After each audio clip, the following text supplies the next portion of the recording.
Imagina esto, has vendido tu empresa por 200 millones. Lo tienes todo. Y al mismo tiempo, no tienes nada. Te subes a tu coche de lujo y conduces hacia el único lugar que recuerdas como hogar, la vieja finca familiar en las colinas andaluzas, abandonada durante 15 años. Buscas paz. Silencio. Respuestas. Pero lo que encuentras al llegar, arrastrando tu maleta por el césped, no es el vacío que esperabas. En el umbral de la puerta, bañadas por la luz del atardecer, hay una mujer joven con un bebé en brazos y una niña pequeña agarrándose a su falda. Te miran como si tú fueras el intruso. Y ella, con una mezcla de terror y desafío en los ojos, te dice que esa es su casa y que no piensa irse a ninguna parte. ¿Qué harías? ¿Reclamarías lo que es tuyo por derecho?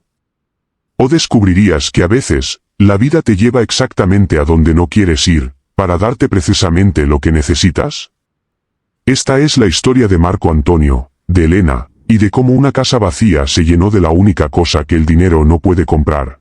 ¿Alguna vez has logrado algo tan grande, algo por lo que has luchado toda tu vida, y en el momento mismo de conseguirlo sientes un vacío que te deja sin aire? Te cuento. Esto no es una historia sobre un hombre pobre que se hace rico.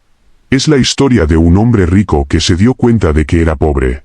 Pobre de verdad, por dentro. Nuestro protagonista, Marco Antonio, acababa de firmar los papeles que convertían 15 años de su vida, de sudor, de noches en vela, de sacrificar cenas familiares que nunca tuvo y relaciones que se desvanecieron, en un número de 9 cifras. 200 millones de euros. La empresa que creó, nacida en un garaje de Vallecas con 3 amigos y un préstamo que les quitó el sueño, había sido adquirida por un gigante internacional. Debería ser el clímax de una película, la escena donde el héroe se sube a un deportivo y sonríe al horizonte. Pues la realidad, amigo mío, es mucho más extraña y silenciosa. Te lo describo. Ahí estaba Marco Antonio, en su ático de lujo en el barrio de Salamanca de Madrid. Las luces de la ciudad parpadeaban a sus pies como un océano de diamantes falsos. Tenía una copa de un whisky carísimo en la mano, que no se había terminado. Y el silencio. Un silencio tan absoluto, tan pesado, que podía oír el latido de su propio corazón, y sonaba hueco. Tenía 45 años. Estaba divorciado desde hacía 8. No había hijos. Sus padres murieron en un accidente cuando él tenía 25, justo cuando empezaba a volar, y esa herida nunca cerró del todo. Y sus 3 mejores amigos, esos con los que empezó todo, ahora eran socios a los que solo veía en reuniones de consejo, hablando de balances y estrategias. Había construido un imperio, sí. Pero vivía solo en el trono. Y esa noche, mirando aquellos diamantes falsos desde la ventana, se preguntó por primera vez, ¿y ahora qué? ¿Para qué ha servido todo esto? Fue su psicólogo, una mujer perspicaz que llevaba años intentando que se viera a sí mismo más allá de la etiqueta de emprendedor exitoso, quien le dio la llave, o más bien, le señaló la puerta. En una sesión, le dijo algo que le resonó como un campanazo: Marco Antonio, te has convertido en un personaje. En Marco Antonio, el genio. Pero yo necesito hablar con el niño que jugaba en el campo, con el joven que soñaba con algo más que números. Vete. Aléjate de todo este ruido. Vuelve a un lugar que te recuerde quién eras antes de que el mundo te pusiera esta corona que tanto te pesa. Y algo hizo clic. No fue una epifanía dramática, sino un suspiro de alivio. Tenía un lugar. Un refugio grabado en la memoria con el olor a tierra mojada y a leña quemada, la finca de sus abuelos, Antonio y Carmen, en las colinas de la Sierra de Grazalema, en Andalucía. No había puesto un pie allí desde el funeral de su abuela, hacía 15 años. Desde entonces, la finca era solo una partida en su contabilidad, un gasto de mantenimiento gestionado por un administrador local. Así que una mañana de mayo, sin decirle a nadie, metió una maleta con ropa sencilla en su Mercedes, y se dirigió al sur. El viaje fue como una regresión en el tiempo. Las amplias autopistas se estrecharon en carreteras comarcales. El paisaje gris y geométrico de la ciudad se desdibujó, transformándose en una paleta de verdes, ocres y azules intensos. Olivares interminables que parecían olas plateadas con el viento. Pueblos blancos encaramados en lomas como nidos de águila. y el aire olía a romero, a tierra caliente, a libertad. Cuando por fin tomó el camino de tierra, polvoriento y bacheado, que serpenteaba hasta la finca, el corazón le empezó a latir con una emoción que no sentía desde niño. Allí estaba. La casa de piedra de 2 plantas, con su tejado de tejas rojas ya descoloridas, el porche con columnas de madera algo combadas, el gran jardín que más bien era un prado salvaje. Los alcornoques centenarios seguían en su sitio, guardianes silenciosos. Era un lugar fuera del tiempo, hermoso en su abandono. Un refugio perfecto para lamer sus heridas existenciales en paz. Bajó del coche, respiró hondo el aire puro, y por primera vez en semanas, una sonrisa leve, genuina, le rozó los labios. Aquí lo encontraría. Aquí, entre estos muros llenos de recuerdos, encontraría esa paz que el dinero no podía comprar. Arrastró su maleta por el césped alto, dirigiéndose a la puerta principal. Y entonces, justo cuando iba a sacar la vieja llave de latón que aún conservaba en su llavero, la puerta se abrió. Y no fue el administrador quien apareció. En el umbral, bañada por la luz dorada del atardecer que entraba desde dentro, había una mujer. Joven, con el pelo negro recogido en una coleta desordenada, vestida con unos vaqueros sencillos y una camiseta. Y en sus brazos, acurrucado contra su pecho, dormía un bebé vestido de rojo.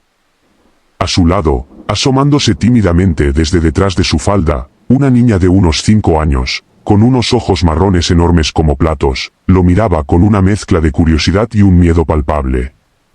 Marco Antonio se quedó paralizado. Su mente, tan ágil para los negocios, se bloqueó por completo. La mujer le sostuvo la mirada. Y en sus ojos, Marco Antonio no vio la bienvenida, ni la sorpresa educada de un vecino. Vio algo que le heló la sangre, un miedo feroz, animal, pero también un desafío inquebrantable. Era la mirada de alguien acorralado que, aun temblando, se prepara para defender su territorio. Su refugio. Y antes de que él pudiera articular una palabra, ella habló. Su voz era firme, aunque temblorosa por los bordes. Y dijo las palabras que cambiarían para siempre el viaje de descanso de Marco Antonio: esta es mi casa. Y no nos vamos a ir. Y así, en un instante, la búsqueda de paz de Marco Antonio se transformó en algo completamente distinto. Bueno, imagínate la escena. El silencio era tan espeso que podías cortarlo con un cuchillo. Marco Antonio, con su ropa de diseñador que ahora le parecía ridículamente fuera de lugar, parado en el jardín de su infancia. Frente a él, en su puerta, Elena, Sofía y el pequeño Mateo. 3 almas que habían convertido su refugio en el suyo propio. La mente de Marco Antonio era un torbellino. Por un lado, la lógica fría, la del hombre que había construido un imperio: esto es una ocupación ilegal. Llamas a la policía, presentas los papeles de propiedad, y en cuestión de horas recuperas lo que es tuyo. Es simple. Claro. Pero por otro lado, estaban esos ojos. Los ojos de Elena, donde el miedo y el coraje libraban una batalla feroz. Y los ojos de Sofía, esa niña que lo observaba como si fuera una criatura misteriosa y potencialmente peligrosa. No eran los ojos de delincuentes. Eran los ojos de personas desesperadas. Disculpe, logró decir al fin Marco Antonio, tratando de que su voz sonara más firme de lo que se sentía. Pero esta casa es mía. Soy Marco Antonio, el nieto de los dueños. Elena no retrocedió ni un centímetro. Apretó a Mateo contra su pecho, un gesto instintivo de protección. Yo me llamo Elena, respondió, sin ceder terreno. Y llevamos aquí 6 meses. La casa estaba abandonada, señor. Llena de polvo y telarañas. La hemos limpiado, hemos arreglado lo que hemos podido. No le hemos robado nada. Marco Antonio miró más allá de ella, al interior. Y fue entonces cuando notó los detalles que su primera impresión de shock le había ocultado. El suelo de la entrada, de baldosas de barro cocido, estaba limpio, barrido. En una repisa, un jarrón con unas flores silvestres mustias pero que intentaban alegrar el espacio. A través de la puerta entreabierta de la cocina, vio los platos lavados y ordenados en el escurridor. Había un orden, una voluntad de hacer hogar en aquel lugar olvidado. Eso lo desarmó más que cualquier argumento. ¿Y cómo entraron?, preguntó, más por decir algo que por otra cosa. El párroco del pueblo, dijo Elena, bajando un poco la guardia, quizás al ver que no había una reacción inmediatamente agresiva. No me dijo que viniera, pero me dio las señas. Dijo que era una finca de un señor de Madrid que nunca venía, que llevaba años vacía, que tenía techo y agua.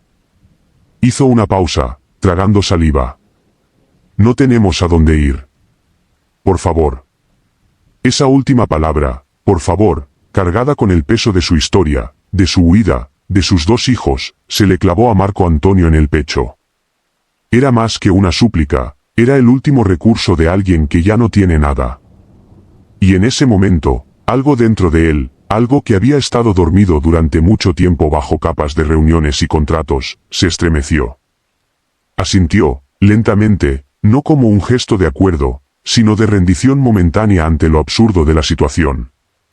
¿Puedo pasar?, preguntó. No era una orden. Era, increíblemente, una petición de permiso para entrar en su propia casa. Elena lo miró, evaluando el riesgo. Luego, con un movimiento lento que parecía costarle un esfuerzo enorme, se hizo a un lado. Marco Antonio entró. El aire olía a jabón neutro, a leche de bebé y a ese aroma a limpieza que tiene una casa humilde pero cuidada. La sala principal estaba casi vacía, los muebles grandes debían estar amontonados en otra habitación. En un rincón, sobre una manta, los juguetes de Sofía, una muñeca de trapo con un vestido azul y un sonajero de plástico. No era un hogar lujoso. Era un hogar de supervivencia. Pero era un hogar. Se sentó en una de las sillas de madera del porche, que crujió bajo su peso. Cuénteme, dijo, con una calma que ni él mismo reconocía. Cuénteme por qué está aquí. Toda la historia. Y Elena, aún de pie en el umbral, como una gacela lista para salir huyendo, comenzó a hablar. No era un monólogo dramático, sino una enumeración de hechos, dichos en un tono plano, como si al contarlos de esa manera pudiera mantener a raya el dolor. Habló de Ronda, de sus padres trabajadores. De sus estudios de enfermería truncados. De un hombre que al principio fue un príncipe y luego se convirtió en su carcelero. Contó los golpes escondidos, las excusas inventadas para los moratones. Y entonces, con la voz un poco más baja, contó el día en que ese hombre levantó la mano contra Sofía, que entonces tenía 3 años. Ahí supe que tenía que irme, dijo, y por primera vez su voz se quebró, aunque no dejó caer ninguna lágrima. Aunque me fuera a morir en el intento. Marco Antonio escuchaba, inmóvil. Su propio vacío existencial, su crisis de los 200 millones, le pareció de pronto un lujo obsceno, un problema de primer mundo ridículo frente a este naufragio real y concreto. Elena continuó. La huida con una bolsa y unos pocos euros. Las noches en el coche, en refugios para mujeres. Los trabajos esporádicos, siempre con el miedo de que le quitaran a Sofía. Y luego, el embarazo. La consecuencia de una última noche de violencia. Pensé en no tenerlo, admitió en un susurro. Pero, ¿cómo iba a pagar él por lo que hizo su padre? Mateo nació.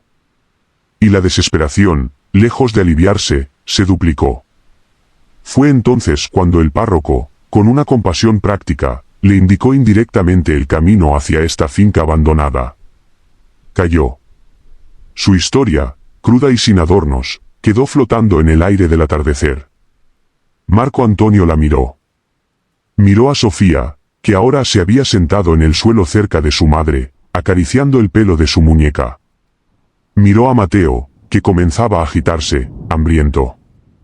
Y tomó una decisión que no tenía nada que ver con la lógica, ni con las leyes, ni con lo que se supone que debe hacer un propietario. Se levantó. Elena contuvo la respiración, sus músculos se tensaron, preparados para la orden de desalojo, para la amenaza de la policía. Pero Marco Antonio solo cogió su maleta, que seguía junto a la puerta. Sin decir una palabra, pasó a su lado y subió las escaleras de madera que llevaban a la planta de arriba. Oyó sus pasos en el pasillo, el chirrido de la puerta de la habitación de sus abuelos al abrirse. Y luego, silencio. Arriba, Marco Antonio dejó la maleta en el suelo de la habitación polvorienta. Se acercó a la ventana. Afuera, las colinas de Grazalema se teñían de púrpura y oro. Respiró profundamente. No llamó a nadie. No hizo una sola llamada. Esa noche, por primera vez en años, la pastilla para dormir que siempre llevaba consigo quedó sin tocar en el neceser.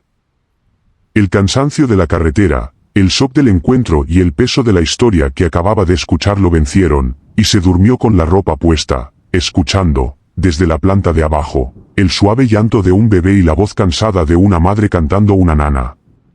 Te voy a ser sincero, amigo. Los primeros días en la finca no fueron como uno de esos momentos mágicos de las películas. No hubo música de fondo bonita ni conversaciones profundas bajo las estrellas de inmediato. Fueron incómodos. Muy, muy incómodos. Imagina la escena, Marco Antonio, que llevaba años decidiendo el destino de empresas y mandando en salones de juntas, ahora se sentía como un invitado torpe, y no precisamente de honor, en su propia casa. Y Elena, que había logrado crear una burbuja de precaria seguridad para sus hijos, veía ahora como esa burbuja tenía una fisura enorme en forma de un hombre con un maletín de lujo y una mirada perdida. Se movían por la casa como dos fantasmas que trataban de no atravesarse. Si Marco Antonio bajaba a la cocina a por un vaso de agua a las 7 de la mañana, Elena, que ya estaba dando el biberón a Mateo, se ponía rígida y bajaba la vista. Si él se sentaba en el porche a leer, ella salía al huerto trasero con los niños, manteniendo una distancia prudencial. La casa era grande, pero de repente parecía diminuta, llena de silencios elocuentes y miradas esquivas. Marco Antonio pasaba las mañanas paseando por los olivares, intentando encontrar esa paz que había ido a buscar. Pero su mente no se calmaba. Daba vueltas y vueltas a la misma pregunta, ¿por qué no los he echado? Cualquier persona sensata, cualquier versión anterior de sí mismo, ya habría resuelto el asunto. Pero algo lo detenía. Era la imagen de Sofía escondiéndose detrás de la falda de su madre. Era el sonido de la nana que Elena le cantaba a Mateo por las noches, una voz cansada pero dulce que atravesaba el silencio de la casa vieja. Era la evidencia palpable, en esos geranios medio muertos en la ventana y en la huerta recién removida, de que alguien estaba intentando vivir, de que alguien estaba luchando por quedarse. Y él, en medio de su crisis, admiraba esa lucha, aunque no terminara de entenderla. Elena, por su parte, vivía en un estado de alerta permanente. Cada ruido de pasos arriba, cada portazo, la hacía saltar. Estaba segura de que era cuestión de tiempo. Que Marco Antonio se cansaría de esa extraña convivencia, sacaría el teléfono y pondría fin a su frágil estabilidad. Ya tenía un plan B localizado, un refugio en Sevilla. No sería la primera vez que empezaba de cero con los niños. Pero en el fondo, muy en el fondo, algo le decía que este hombre era diferente. No la miraba con lástima ni con desprecio. La miraba con curiosidad. Y un poco de confusión.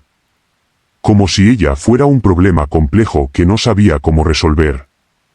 La que rompió el hielo, como suele pasar, fue la inocencia. Una mañana, Marco Antonio estaba desayunando solo en la cocina, Elena y los niños ya habían desayunado antes. Claro, cuando la puerta se entreabrió y apareció Sofía. Llevaba su muñeca de trapo, la princesa, cogida del brazo. Se quedó allí, mirándolo con esos ojos grandes que todo lo observan.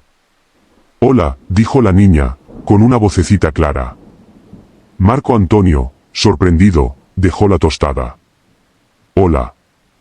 ¿Cómo te llamas?» «Me llamo Marco Antonio, ¿y tú?» «Yo Sofía». «Y ella es la princesa», dijo, mostrando la muñeca. Un silencio. Luego, Sofía se acercó un poco más, con la curiosidad venciendo al miedo. «¿Tú también tienes una princesa?» Marco Antonio no pudo evitar una sonrisa pequeña, genuina. No. No tengo princesa. ¿Y por qué vives aquí? Esa pregunta, tan directa, lo dejó sin palabras. ¿Qué le decía? ¿Que esta era su casa? ¿Que no sabía dónde más ir? Estoy, de visita, dijo al final, que era lo más cercano a la verdad que se le ocurrió. Sofía asintió, como si esa explicación le bastara. Luego, señaló la tostada. A mí me gusta con mermelada de fresa. Y acto seguido, giró sobre sus talones y salió corriendo de la cocina, dejando a Marco Antonio con una sonrisa tonta en la cara y un calor extraño en el pecho. Aquel pequeño intercambio, sin testigos, fue el primer hilo que se tendió entre dos mundos. Al día siguiente, cuando Marco Antonio salió a dar su paseo matutino, Sofía apareció en la puerta. ¿A dónde vas? A caminar por los olivos. ¿Puedo ir? Elena, que estaba en la puerta, se puso pálida. Sofía, no molestes al señor. Pero Marco Antonio, para su propia sorpresa, levantó una mano. No molesta. Y así fue como Sofía empezó a acompañarlo. Le hacía preguntas sin parar. ¿Por qué los árboles son tan retorcidos? ¿Cómo se llama esa flor? ¿Has visto algún conejo? Y Marco Antonio, que no tenía ni idea de la mayoría de las respuestas, inventaba algunas o simplemente decía, no lo sé, y eso parecía bastarle a la niña. Elena los observaba desde la ventana, con Mateo en brazos. Sentía una gratitud enorme al ver a su hija reír y correr, pero también un miedo sordo. Este hombre era amable, sí. Pero era temporal. ¿Qué pasaría cuando se fuera? ¿Cuánto daño le haría a Sofía perder esta figura de atención nueva? Una noche, después de que los niños se durmieran, Marco Antonio bajó a la cocina a buscar agua. Encontró a Elena sentada a la mesa, con una taza de manzanilla fría entre las manos, mirando la oscuridad por la ventana. Parecía agotada, más de lo habitual. ¿Todo bien?, preguntó él, y la voz le sonó ronca por el desuso. Elena se sobresaltó un poco, pero asintió. Sí. Solo, cansada. Marco Antonio se sirvió un vaso de agua y en lugar de subir corriendo, se quedó allí, apoyado en el marco de la puerta. El silencio no era tan cargado como antes. Era un silencio compartido por dos personas exhaustas, cada una a su manera. Ella. Sofía, dijo Marco Antonio al fin. Es una niña muy lista. Un brillo de orgullo asomó en los ojos cansados de Elena. Sí. Lo es. Me ha estado enseñando su huerto, añadió él, haciendo un gesto hacia afuera. Dice que los tomates son sus favoritos. Elena sonrió, una sonrisa pequeña y fugaz, pero real. Los ha cuidado como si fueran de oro. Y entonces, mirándolo directamente por primera vez en días, preguntó, ¿y usted encuentra lo que vino a buscar? Marco Antonio bebió un sorbo de agua, pensando en la pregunta. En la paz que no llegaba, en la confusión que persistía, en la extraña compañía de una niña charlatana y una mujer silenciosa. No lo sé, respondió, con una honestidad que le sorprendió. Pero no es lo que me esperaba. Esa noche, cuando Marco Antonio volvió a subir las escaleras, ya no escuchó la nana. Escuchó el silencio de una casa donde, quizás, por primera vez, ya no había dos extraños, sino dos personas que empezaban, muy lentamente, a reconocerse en la penumbra. Hay momentos, sabes, en los que el cambio no llega con un estruendo, sino con un susurro. Con una simple pregunta hecha en el momento justo, en la oscuridad adecuada. Esta noche era una de esas. Los niños llevaban horas dormidos. La finca estaba sumergida en un silencio solo roto por el coro de grillos y el susurro lejano del viento en los olivos. Marco Antonio bajó al porche, buscando un poco de aire fresco, y allí la encontró. Elena. Sentada en la vieja mecedora, envuelta en una manta ligera, mirando el manto de estrellas que cubría el valle como un velo de diamantes. Era la primera vez que estaban completamente solos, sin la presencia amortiguadora de Sofía o las necesidades de Mateo. Por un instante, Marco Antonio dudó. Podía dar media vuelta, volver a su habitación, mantener esa distancia segura. Pero no lo hizo. Se acercó y se sentó en la otra silla, que crujió anunciando su presencia. Elena no se movió, pero él sintió como su atención se volvía hacia él como un radar. No puedo dormir, dijo ella al cabo de un rato, su voz un susurro más en la noche. A veces me despierto pensando que todo esto ha sido un sueño. Que voy a abrir los ojos y estar otra vez en el coche, con Sofía temblando a mi lado. Marco Antonio no supo qué responder. ¿Y usted?, preguntó Elena, volviendo la cabeza hacia él. Sus rasgos estaban suavizados por la penumbra. ¿Duerme bien en la habitación de sus abuelos? Sí, admitió, sorprendiéndose a sí mismo. Extrañamente bien. Mejor que en mi casa en Madrid. Un silencio cómodo se instaló entre ellos. No era el silencio tenso de los primeros días, sino el de dos personas que han pasado una tormenta y respiran el aire calmado que queda después. El otro día me preguntó si encontraba lo que vine a buscar, comenzó Marco Antonio, mirando sus propias manos. Y le dije que no lo sabía. Creo que ahora sí lo sé. No vine a encontrar nada. Vine a soltar. Elena lo miró, intrigada. ¿Soltar qué? Todo. El peso. La persona en la que me convertí.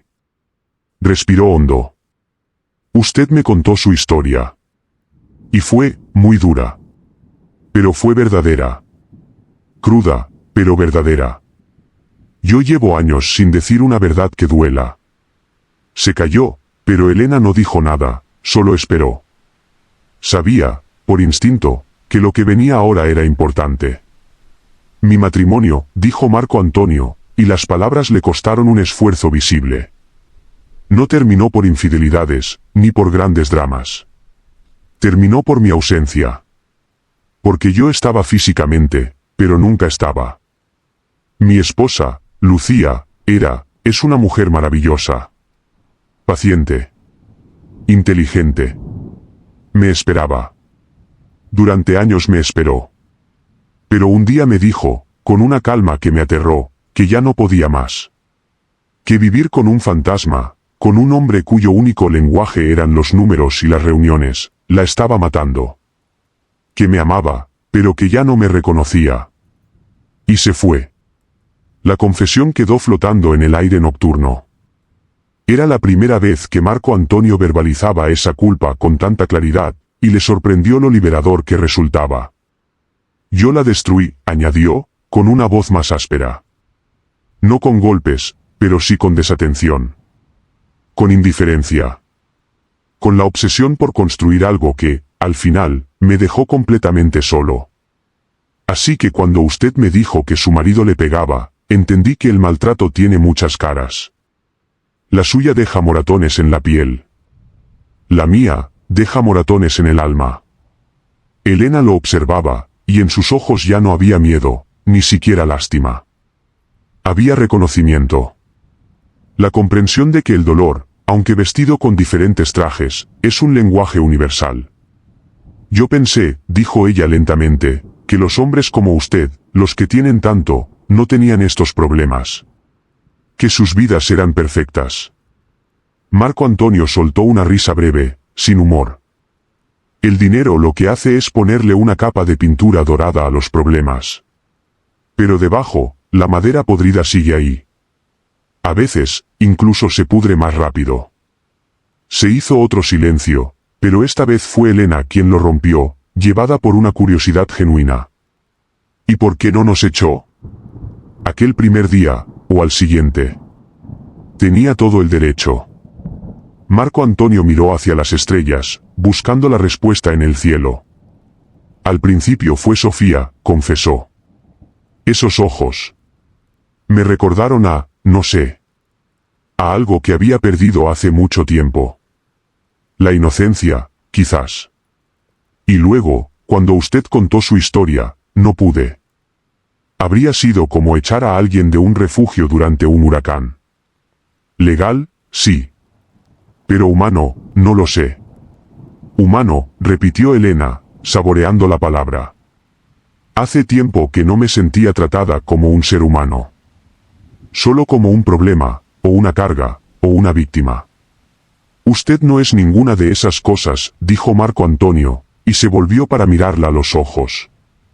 La sinceridad de su declaración los tomó a ambos por sorpresa. Usted es la persona más fuerte que he conocido en mucho, mucho tiempo.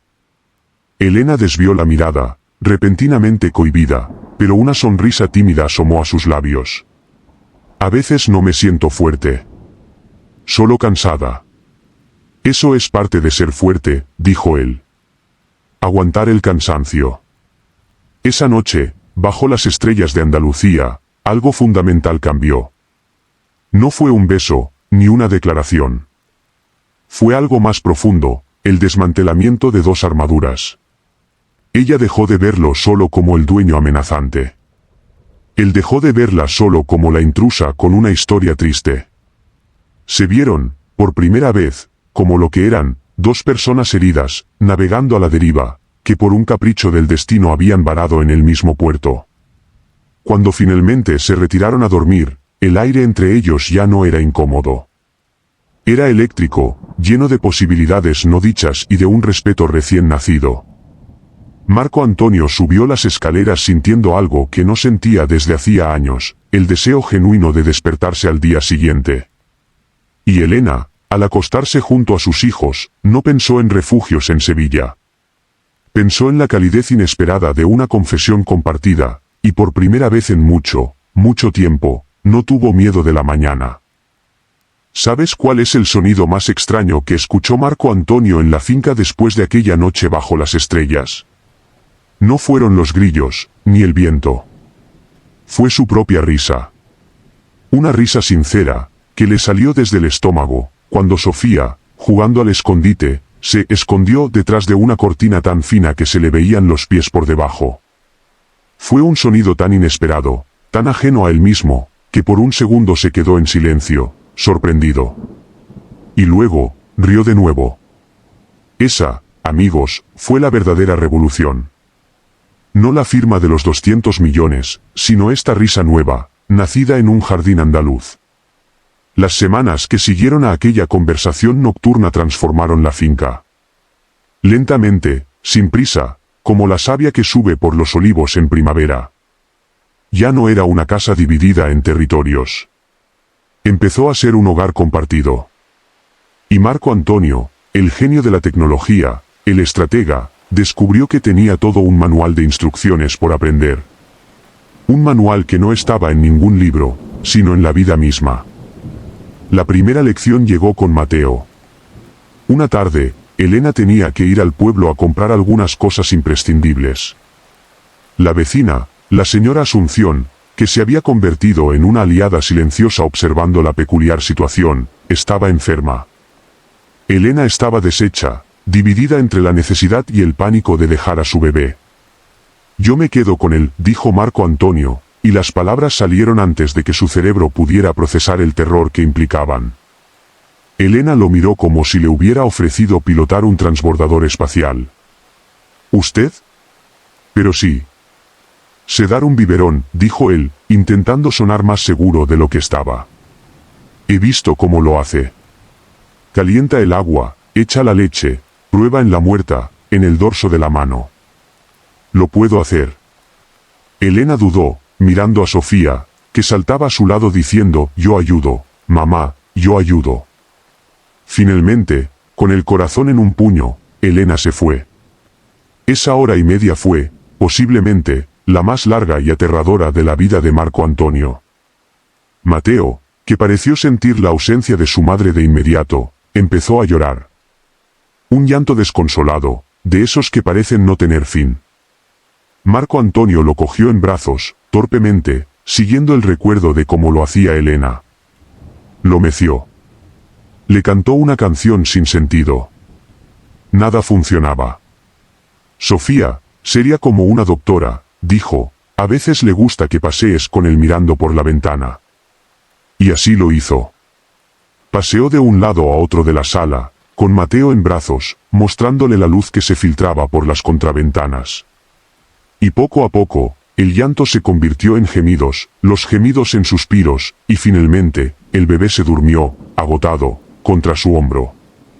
Cuando Elena volvió, encontró a Marco Antonio inmóvil en el sofá, con Mateo dormido como un bendito sobre su pecho, y a Sofía acurrucada a su lado, también dormida.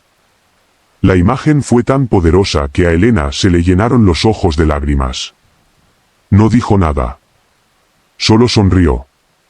Y Marco Antonio, al ver esa sonrisa, supo que había superado una prueba mucho más importante que cualquier negociación empresarial. La segunda lección fue el huerto. Elena, con sus conocimientos empíricos, era la capataz. Marco Antonio, el aprendiz. Ella le enseñó a distinguir la hierba mala del brote de tomate. A atar los tallos de los tomateros a las cañas con cuidado, sin apretar demasiado. A regar al atardecer, para que el sol no quemara las hojas mojadas. Y mientras sus manos, acostumbradas a teclados y ratones, se embarraban de tierra, Marco Antonio descubrió una satisfacción nueva, primaria, la de ver crecer algo que habías cuidado. Un día, reparando una gotera en el cobertizo con las herramientas oxidadas de su abuelo, Marco Antonio encontró un cuaderno de tapas de hule. Era el libro de recetas de su abuela Carmen. Hojeándolo, encontró la receta del gazpacho. Esa noche, con la solemnidad de un alquimista, siguió las instrucciones al pie de la letra. Peló los tomates y los pepinos, mal, pero los peló. Troceó el ajo y la cebolla, y lloró como un niño. Lo trituró todo. Probó. Le faltaba sal. Lo rectificó. Cuando sirvió el gazpacho en cuencos para los 4, el silencio que se hizo al probarlo fue el mayor cumplido que había recibido en años. Sofía, con la boca llena, dijo, «Está bueno. Sabe a verano». Y esa frase, «sabe a verano», se le quedó grabada a fuego en el corazón. Pero la lección más grande no estaba en las tareas, sino en el tiempo. Marco Antonio había pasado su vida adulta vendiendo tiempo. Su tiempo, el de sus empleados, el de sus clientes. El tiempo era dinero, una quema de ti. Pero allí, en la finca, el tiempo volvió a ser lo que era, vida. Tiempo para ver cómo una flor se abría. Tiempo para escuchar el relato interminable de Sofía sobre las aventuras de la princesa. Tiempo para sentarse en silencio con Elena al atardecer, sin necesidad de hablar. Su teléfono, que al principio consultaba con ansiedad, pasó días enteros olvidado en un cajón. Y no lo echó de menos. Lo que echaba de menos, ahora lo sabía, era precisamente esto, la lentitud, la presencia, la simpleza de ser. Una tarde, mientras podaba un rosal con más entusiasmo que acierto, se dio cuenta de algo. No estaba haciendo como si viviera. Realmente estaba viviendo. Por primera vez en 15 años, cada célula de su cuerpo estaba aquí, en este instante, no proyectándose en la siguiente reunión, en el siguiente objetivo. Y esa sensación, esa paz activa y llena de pequeños quehaceres, era más valiosa que todos los dígitos de su cuenta bancaria. Mientras tanto, Elena florecía. El miedo constante en sus ojos se iba desvaneciendo, reemplazado por una luz tranquila. Reía más. Cantaba mientras fregaba los platos. Los niños, reflejo de ella, estaban más relajados, más expansivos. Era como si toda la casa, incluido Marco Antonio, estuviera respirando por primera vez. Y en medio de ese aprendizaje mutuo, de esta construcción diaria de normalidad, algo más empezó a brotar, tan silenciosamente como los brotes en el huerto. Algo que ninguno de los dos se atrevía a nombrar, pero que calentaba el aire entre ellos, que hacía que una mano buscara a la otra al pasar una herramienta, que una mirada se sostuviera un segundo más de lo necesario. Estaban aprendiendo a ser humanos, sí. Y en ese proceso, sin planearlo, estaban aprendiendo a quererse. El verano andaluz había vestido la finca con su traje más espléndido. Los girasoles salvajes asentaban sus cabezas doradas junto a los olivos, el aire olía a tomillo caliente y tierra reseca, y el calor era una manta pesada y dulce que invitaba a la siesta en el porche. La paz, esa paz que Marco Antonio había anhelado tanto, por fin había llegado. Pero era una paz activa, llena de vida, del bullicio de Sofía, del gorjeo de Mateo aprendiendo a gatear, del susurro constante de Elena trabajando en su pequeño proyecto secreto. Porque Elena, te lo contaba, no se había quedado de brazos cruzados. Con lo que había aprendido de su abuela y con una tenacidad que no dejaba de sorprender a Marco Antonio, había empezado a recolectar la hierbabuena, el romero y la lavanda silvestre que crecía en los linderos de la finca. Las secaba al sol, las empaquetaba en bolsitas de tela que cosía a mano por las noches, y las vendía en el mercadillo del pueblo los domingos. No era mucho, pero era suyo. Un ingreso propio, ganado con su esfuerzo. Y verla regresar con unas pocas monedas y una sonrisa de triunfo era, para Marco Antonio, un espectáculo más valioso que cualquier informe de beneficios. Una tarde, con el cielo pintado de ese naranja intenso que parece de melocotón maduro, estaban los tres sentados en el porche. Mateo dormitaba en su carrito, Sofía dibujaba en el suelo con tizas de colores, y Elena y Marco Antonio observaban el paisaje en un silencio cómodo. Fue entonces cuando él, llevado por una ola de gratitud y de algo más profundo que aún no sabía nombrar, le soltó la bomba. Elena, comenzó, su voz un poco más grave de lo normal. He estado pensando. Quiero que esta finca sea tuya. Elena, que estaba bebiendo un sorbo de agua, se atragantó. Tosió, mirándolo con los ojos como platos, incapaz de procesar las palabras. Perdón. Quiero regalarte la finca, repitió Marco Antonio, con una calma que contrastaba brutalmente con el torbellino que había desatado dentro de ella. De verdad. Mis abogados pueden preparar todos los papeles. Para que tú y los niños tengáis un lugar seguro, para siempre. Sin preocupaciones. Creía, con la buena fe un poco ingenua de quien siempre ha solucionado las cosas con cheques, que esa sería la mejor noticia que ella podría recibir. Que le estaba dando la seguridad que tanto necesitaba. Pero la reacción de Elena no fue de alegría. Fue de frío. Un frío que pareció bajar la temperatura del atardecer varios grados. Dejó el vaso muy despacio sobre la mesa. Sus manos, que antes estaban relajadas, se crisparon en su regazo. «¿Regalármela?», preguntó, y su voz era plana, carente de la emoción que Marco Antonio esperaba. «Sí. Sería tuya. Podrías hacer con ella lo que quisieras». Elena se levantó. No con brusquedad, sino con una lentitud que resultaba más inquietante. Se acercó a la barandilla del porche, dándole la espalda, mirando hacia los olivares. Su silueta estaba tensa. «Marco Antonio», dijo al fin, sin volverse. «¿Qué soy para ti?». La pregunta lo pilló totalmente desprevenido. «¿Qué?». «Elena, tú eres una persona increíble. Una madre valiente». «No», lo interrumpió ella, girándose ahora. Sus ojos, que él había visto llenos de miedo, de cansancio, de alegría, ahora brillaban con un fuego diferente. Con rabia. Una rabia contenida y digna. En este momento, con esta oferta, ¿qué soy? Un caso de caridad. Un proyecto de beneficencia. Un problema que se puede resolver transfiriendo una propiedad. Cada palabra le golpeó a Marco Antonio como un latigazo. «No, Elena, no es eso». «Claro que sí», exclamó ella, y por primera vez alzó la voz. Sofía, desde el suelo, levantó la vista, asustada. Elena bajó inmediatamente el tono, pero la intensidad era la misma. «Llevo meses luchando por ganarme un lugar aquí. Por demostrar, a mí misma más que a nadie, que puedo salir adelante. Que no soy solo una víctima a la que hay que rescatar. He limpiado, he plantado, he cuidado de tus abuelos, de tus recuerdos. He vendido mis bolsitas de hierbas en el pueblo, aunque solo sean céntimos. Y ahora, ¿quieres ponerlo todo en una bandeja de plata y dármelo? ¿Para que me convierta en la pobre mujer a la que el rico madrileño le regaló una casa? Esa va a ser mi historia». Marco Antonio estaba completamente desarmado. Había visto su gesto como el más generoso de su vida, y ella lo estaba despedazando, mostrándole su verdadero significado, el de la desigualdad más absoluta, Yo, solo quería ayudar. Que estuvieras segura, balbuceó. Pero no quiero tu seguridad a ese precio, dijo Elena, y ahora las lágrimas asomaban, pero no eran de tristeza, sino de frustración y de orgullo herido.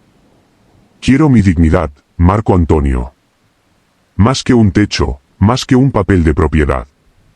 Quiero la dignidad de saber que lo que tengo, lo he conseguido yo. O que al menos, he luchado por ello con mis propias manos. ¿Entiendes eso?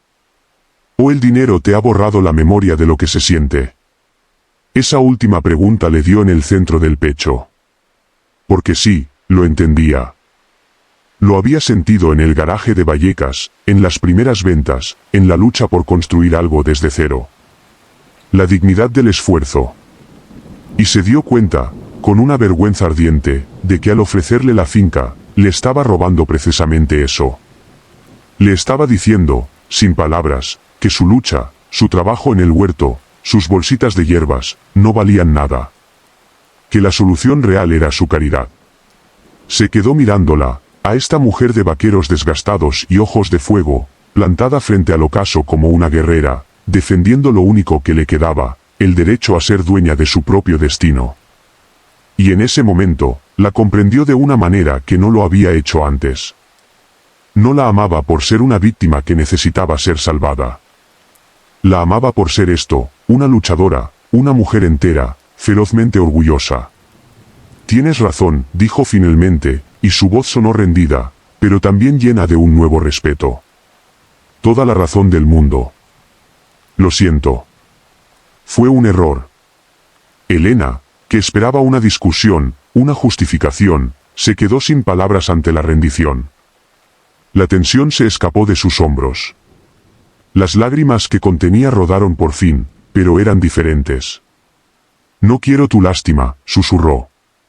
Y no la tienes, afirmó él, con convicción. Lo que tengo por ti, es admiración. Y me disculpo. De verdad. La oferta del regalo murió allí, en el porche, bajo la mirada curiosa de Sofía y el sueño inocente de Mateo. Pero algo nació en su lugar. Algo más sólido. Un entendimiento mutuo que atravesó capas de orgullo y de diferencias. Marco Antonio había intentado darle todo lo que el dinero podía comprar, y ella le había enseñado que lo único que realmente quería, no tenía precio. Y por primera vez, él lo vio claro. No quería rescatarla. Quería caminar a su lado. El cómo, era un misterio. Pero la lección de aquella tarde estaba aprendida. Para construir algo con Elena, tendría que hacerlo desde la igualdad, no desde la altura de su fortuna. La dignidad, acababa de descubrir, era un terreno que no se podía comprar. Solo se podía ganar, y respetar. Los días que siguieron al incidente del regalo, fueron extraños. No tensos como al principio, sino llenos de una especie de respeto recién horneado, todavía caliente y delicado. Marco Antonio se había retractado, pero las palabras habían salido a la luz, y ahora flotaban entre ellos, un recordatorio de la inmensa brecha que, pese a todo, aún existía. Él era un multimillonario. Ella, una mujer sin recursos. Y por mucho que hubieran compartido cenas, risas con los niños y confesiones nocturnas, esa realidad seguía ahí, como una losa. Elena seguía siendo amable, incluso cariñosa con él, pero había una cautela nueva en sus gestos. Como si temiera que cualquier acercamiento pudiera malinterpretarse, como si él pudiera pensar que al fin cedía, que aceptaba su papel de beneficiaria. Marco Antonio lo notaba, y le dolía. Había metido la pata hasta el fondo, y ahora no sabía cómo sacarla. Pero si algo había aprendido en sus años de empresario era que, tras un error, lo que toca no es esconderse, sino presentar una nueva propuesta. Una mejor. Así que una mañana, después de que Elena llevara a Sofía al colegio del pueblo en el viejo coche de la señora Asunción, que se había prestado encantada como chofer oficial, Marco Antonio le pidió que dieran un paseo. Tenemos que hablar. De negocios, añadió, viendo el destello de recelo en sus ojos. Ella asintió en silencio. Dejaron a Mateo al cuidado de la siempre dispuesta Asunción, que lo adoraba, y se adentraron por el sendero que serpenteaba entre los olivos centenarios. El aire de la mañana era fresco, cargado del aroma a tierra húmeda y vegetación. El sol se filtraba a través de las hojas plateadas, dibujando patrones cambiantes en el suelo. Caminaron un rato sin hablar, solo el crujir de sus pasos sobre las piedras y el canto de los pájaros rompían el silencio. Finalmente, fue Marco Antonio quien habló. Lo del otro día, lo siento. No era mi intención ofenderte. De verdad. Lo sé, dijo Elena, sin mirarlo, jugando con una ramita de romero que había arrancado al pasar. Pero duele, Marco Antonio. Duele que, después de todo, todavía me veas como un problema que resolver con dinero. Ya no te veo así, dijo él, con firmeza. Te veo como la persona más capaz que conozco. Y por eso tengo una nueva propuesta. Y quiero que la escuches como lo que es, una oferta profesional. Ella se detuvo y lo miró, expectante. La finca, continuó él, necesita un administrador. De verdad. No es un invento. Mira a tu alrededor. Hizo un gesto amplio. Los olivos necesitan una poda profesional para la próxima cosecha. El tejado de la casa principal tiene algunas tejas sueltas. El cobertizo está a punto de venirse abajo. El campo está produciendo a una fracción de lo que podría. Yo no estoy aquí para hacerlo. Y cuando me vaya, porque me tendré que ir en algún momento, volverá a quedar abandonada. Elena escuchaba, con los ojos fijos en él, analizando cada palabra. Estoy pensando, dijo Marco Antonio, eligiendo las palabras con el cuidado de quien coloca cristales frágiles, en poner en marcha aquí un proyecto. Podría ser una casa rural de lujo. O una granja ecológica didáctica. O simplemente, una explotación agrícola moderna que produzca un aceite de oliva virgen extra premium. No lo sé aún. Lo que sí sé es que necesita a alguien en el terreno. Alguien que conozca esta tierra, que la quiera, que viva en ella. Alguien con la inteligencia y la determinación para sacarlo adelante. Hizo una pausa, mirándola directamente. Elena, quiero ofrecerte el puesto de administradora general de la finca. Con un contrato legal, con un salario real, acorde a las responsabilidades. Con un porcentaje sobre los beneficios futuros. Serías mi socia en esto, en sentido figurado. La gerente. Tú dirigirías las reformas, contratarías a los trabajadores del pueblo para las labores del campo, supervisarías los proyectos. La casa seguiría siendo tuya, pero como vivienda asociada al puesto de trabajo. No sería un regalo. Sería la sede de tu trabajo. La propuesta flotó en el aire, tan tangible como el aroma a romero. No era caridad. Era un desafío. Era un trabajo enorme. Era, exactamente, lo que ella necesitaba, una oportunidad, no una limosna. Elena se quedó quieta, procesando. No dijo sí ni no inmediatamente. ¿Y tú?, preguntó. ¿Qué papel jugarías tú en todo esto? Yo pondría el capital inicial para las reformas y la puesta en marcha, respondió él. Sería el inversor. Y quizás, al principio, te asesoraría en algunas cosas, en la parte empresarial. Pero la visión, el día a día, la gestión, sería tuya. Totalmente. ¿Por qué? La pregunta era inevitable, y esta vez no había acusación en ella, solo una búsqueda genuina de la verdad. ¿Por qué harías todo esto por mí? Marco Antonio respiró hondo. Este era el momento. La segunda parte de la propuesta, la que no estaba en ningún plan de negocio. Por dos razones, dijo, su voz bajando un tono, volviéndose más personal. La primera, porque creo de verdad en ti. He visto cómo has transformado este lugar con casi nada. Eres la persona idónea para el trabajo. Es una buena inversión, para mí. Y la segunda razón, susurró Elena, dando un paso inconsciente hacia él. La distancia entre ellos se redujo a apenas 1 metro. Marco Antonio la miró a los ojos, esos ojos que ya no tenían miedo, solo una vulnerabilidad y una fuerza que lo atravesaban. La segunda razón, dijo, y esta vez no había nada de empresario en su voz, solo la voz de un hombre asustado y valiente a la vez, es que me he enamorado de ti. Las palabras cayeron en el silencio del olivar como piedras en un estanque. Elena no retrocedió. No apartó la mirada. Solo un pequeño temblor recorrió su labio inferior. No sé cuándo sucedió, continuó él, hablando ahora con un torrente de sinceridad que no podía contener. Si fue aquella primera noche, cuando vi el desafío en tus ojos. O cuando te escuché cantarle a Mateo. O cuando te vi reír por un chiste tonto de Sofía. Pero sucedió.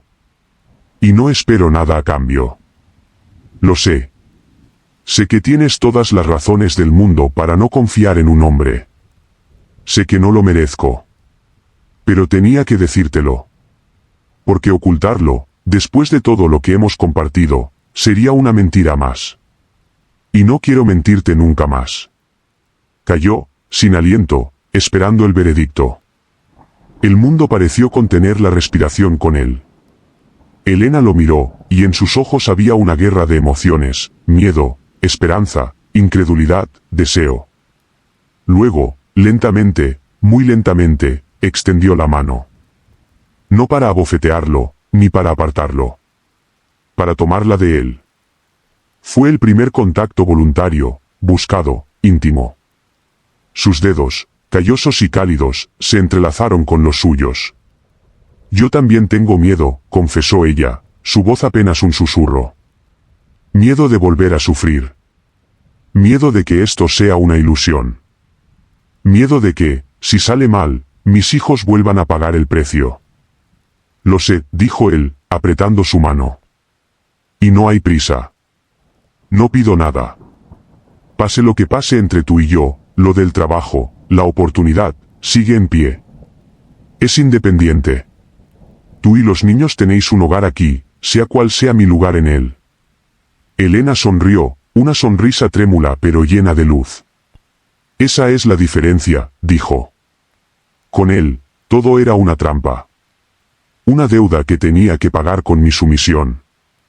Contigo, es una elección. Y en ese momento, bajo la sombra plateada de los olivos plantados por el bisabuelo de Marco Antonio, dos almas rotas entrelazaron sus manos, no como salvador y salvada, sino como dos socios que, por primera vez, vislumbraban la posibilidad de construir algo juntos. No era un final feliz garantizado. Era algo mejor, un comienzo honesto. ¿Recuerdas esa sensación cuando, después de una larga tormenta, sale un sol tan brillante que todo parece nuevo? Que los colores son más vivos, el aire huele a limpio y sientes que el mundo ha sido lavado y te da otra oportunidad. Eso fue lo que pasó en la finca después de aquella confesión entre los olivos. No hubo un beso apasionado, ni promesas grandilocuentes. Hubo algo mucho más sólido, un acuerdo tácito. Vamos a intentarlo. Y con ese intentarlo como único plan, empezaron a construir. La primera piedra fue, literalmente, el contrato. Marco Antonio cumplió su palabra. Llamó a sus abogados, no para preparar una donación, sino para redactar un contrato de trabajo impecable. Gerente administradora de la finca, el olivar de los abuelos. Salario competitivo, un porcentaje de los beneficios, vivienda incluida como parte del paquete retributivo. Elena lo leyó sentada a la mesa de la cocina, con Mateo en su regazo tirando de las páginas. Cuando llegó a la cifra del salario, levantó la vista, atónita. Es mucho más de lo que ganaba como enfermera, dijo, incrédula. Es lo que vale el puesto, afirmó Marco Antonio, serio, desde el otro lado de la mesa. Y lo que vales tú. Firmó con una mano que apenas temblaba. Ya no era una intrusa. Era la empleada. La socia. La gerente. Y ese cambio de etiqueta le dio una seguridad que ningún regalo le habría dado jamás. Con los primeros fondos transferidos a una nueva cuenta a su nombre, Elena se transformó. Se puso manos a la obra con una energía que parecía inagotable. La finca dejó de ser un refugio estático para convertirse en un proyecto en ebullición.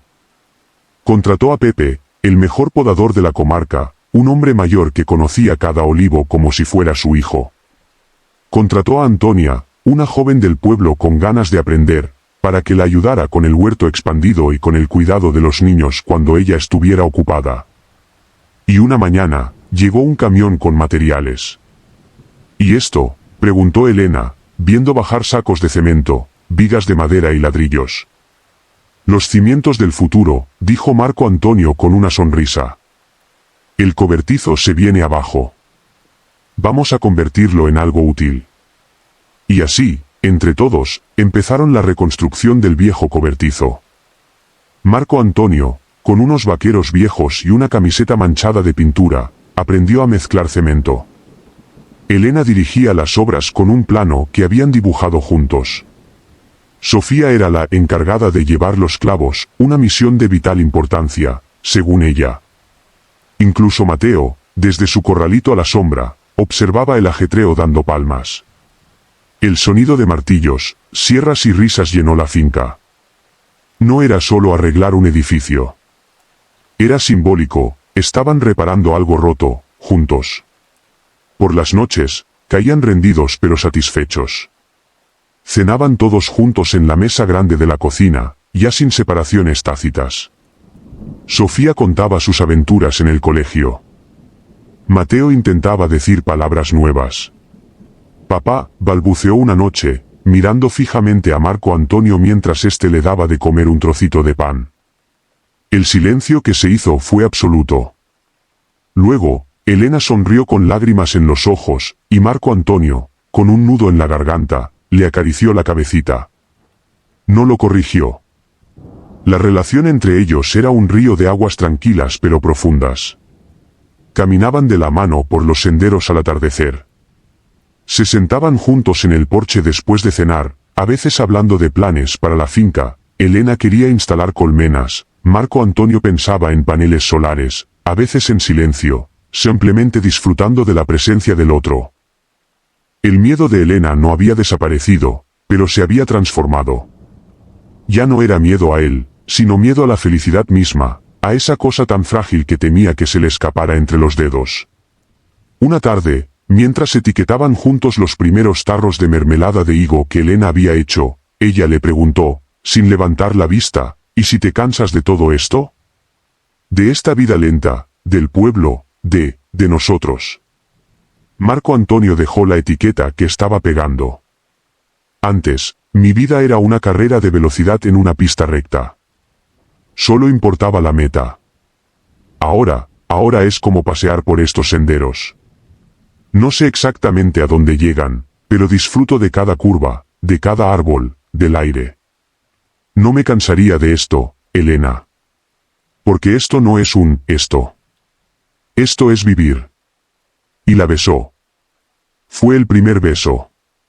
No un beso de película, épico, sino uno tierno, lento, que sabía a mermelada de higos y a promesas calladas. Elena se derritió contra él, y por primera vez, dejó de pensar en lo que podía salir mal para sentir, simplemente, lo que salía bien. Los vecinos del pueblo, que al principio cuchicheaban sobre la ocupante y el rico madrileño, empezaron a cambiar de opinión. Veían a Elena en el mercado comprando suministros para la finca, pagando a los trabajadores puntualmente, saludando con seguridad. La veían en la puerta del colegio, recogiendo a Sofía, hablando con otras madres. Y veían a Marco Antonio en la ferretería, preguntando por tornillos, ayudando a Asunción con las bolsas de la compra. Se estaban convirtiendo en uno más. La finca, por su parte, renacía. Los olivos, bien podados, parecían más verdes, más fuertes. El huerto era una explosión de color y abundancia. El cobertizo, poco a poco, dejaba de ser un amasijo de tablas podridas para tomar la forma de una nave diáfana y útil, con un espacio para herramientas, otro para envasar los productos y una pequeña oficina con vistas al olivar para Elena. Una noche, sentados en el porche del cobertizo recién techado, Marco Antonio le dio un sobre a Elena. ¿Otra sorpresa?, preguntó ella, recelosa pero sonriente. Ábrelo. Dentro había un dibujo infantil, Un poco torcido pero lleno de color, una casa grande, un sol radiante, 4 figuras, una de ellas con un bebé en brazos, y un perro amarillo. Abajo, con letras temblorosas, decía, mi familia. Sofía lo había firmado. Me lo dio hoy en el colegio, dijo Marco Antonio, con la voz emocionada. Dijo que es como nos ve ella. Elena miró el dibujo, luego a Marco Antonio, luego a la casa de piedra iluminada por la luz del atardecer, donde Antonia estaba dando la cena a los niños. Y sintió que aquellos cimientos de cemento y madera que estaban poniendo no eran solo para un cobertizo. Eran los cimientos de todo. De la familia que, contra todo pronóstico, estaba construyéndose.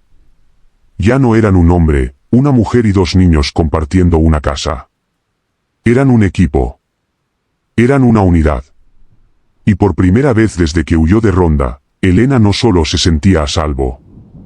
Se sentía en casa. De verdad. El otoño empezó a pintar de oro y óxido las hojas de las viñas salvajes que trepaban por los muros de la finca. El proyecto avanzaba a un ritmo bueno, constante. La nave cobertizo estaba casi terminada, lista para albergar la primera cosecha de aceitunas que prometía ser abundante. La paz, esa paz trabajada y ganada a pulso, parecía haber echado raíces profundas. Hasta que una tarde, el destino, que parece disfrutar poniendo a prueba la felicidad recién estrenada, llamó a la puerta. No con suavidad, sino con los nudillos. Fue un golpe seco, imperioso, que resonó en el silencio de la siesta. Marco Antonio y Elena estaban en la nueva nave, organizando las cajas para la cosecha. Se miraron, una pregunta muda en sus ojos. No esperaban a nadie. Elena, con un presentimiento frío en el estómago, fue a abrir. En el umbral, bajo el sol aún fuerte, había un hombre. Alto, con un traje que le quedaba grande, como si hubiera perdido peso recientemente. Tenía el pelo grasiento, una mirada inyectada en sangre y ese aura de amargura y derrota que precede a la tormenta. Era Javier. Su exmarido. Hola, Elena, dijo, y su voz tenía una falsa dulzura que le erizó el vello de los brazos. ¡Qué bonito lugar te has encontrado! Elena se quedó petrificada, incapaz de respirar. Todos los miedos, todos los pánicos que creía enterrados, brotaron a la superficie de golpe, inundándola. Desde detrás de ella, Marco Antonio apareció en la puerta. Sintió la tensión como una descarga eléctrica en el aire. ¿Quién es?, preguntó, colocándose instintivamente un poco por delante de Elena, no como un gesto de posesión, sino de protección.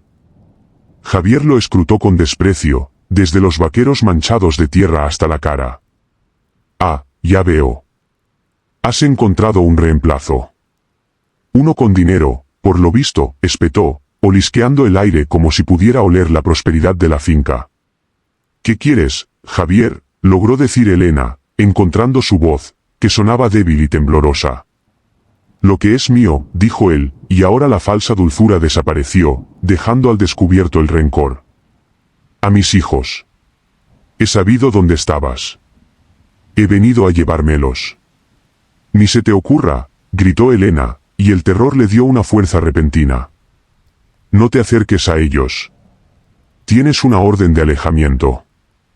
Órdenes, papeles, dijo Javier con un gesto despectivo. Aquí no hay policía. Solo estamos nosotros. Y yo soy su padre. En ese momento, Sofía, atraída por las voces, apareció en la puerta de la casa. Mamá, dijo, y al ver a Javier, su carita se descompuso en puro pánico. Se quedó paralizada, los mismos ojos de aquella noche de huida. Sofía, entra en casa con Antonia. Ahora, ordenó Elena, con una voz que no admitía discusión. La niña desapareció, llorando. Javier dio un paso adelante. No me vas a negar que los vea. Marco Antonio, que había estado en silencio, midiendo la situación con la frialdad que usaba en las negociaciones más tensas, bloqueó su camino. La señora te ha dicho que no y aquí, su palabra es la ley. ¿Y tú quién te crees que eres?, rugió Javier, ya sin ningún control. ¿El nuevo papá? Esto es un asunto de familia. Lárgate. Esta es mi casa, dijo Marco Antonio, con una calma que contrastaba violentamente con la furia del otro. Somos la familia más bonita del mundo entero, ¿verdad? Marco Antonio mira a Elena, ve el reflejo del cielo anaranjado en sus ojos, ve el camino recorrido desde el terror hasta esta paz, desde la soledad hasta este amor abarrotado y ruidoso. Aprieta a Mateo contra sí, pasa un brazo por los hombros de Sofía y atrae a Elena un poco más cerca.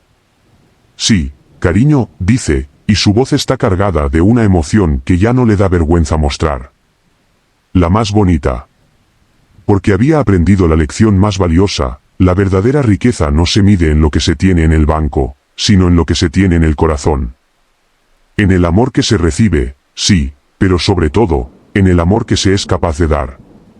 Y él, que llegó vacío a estas colinas, ahora rebosaba. La finca ya no era un refugio para escapar del mundo. Era el centro del mundo. Su mundo. Y mientras la última luz se apaga y las primeras estrellas titilan sobre los olivos, Marco Antonio sabe, con una certeza que lo llena por completo, que su viaje no terminó al vender su empresa. Comenzó, de verdad, el día en que una mujer valiente le dijo, «Esta es mi casa», y le dio, sin saberlo, la llave de la suya propia. La historia de Marco Antonio y Elena, de Sofía y Mateo, y de una finca que volvió a la vida, sigue respirando en cada susurro del viento entre los olivos, en cada risa que llena la casa de piedra. Es un recordatorio de que los caminos más inesperados a menudo conducen a los destinos más necesarios, y de que a veces, para encontrar todo lo que siempre has querido, primero tienes que perderte por completo.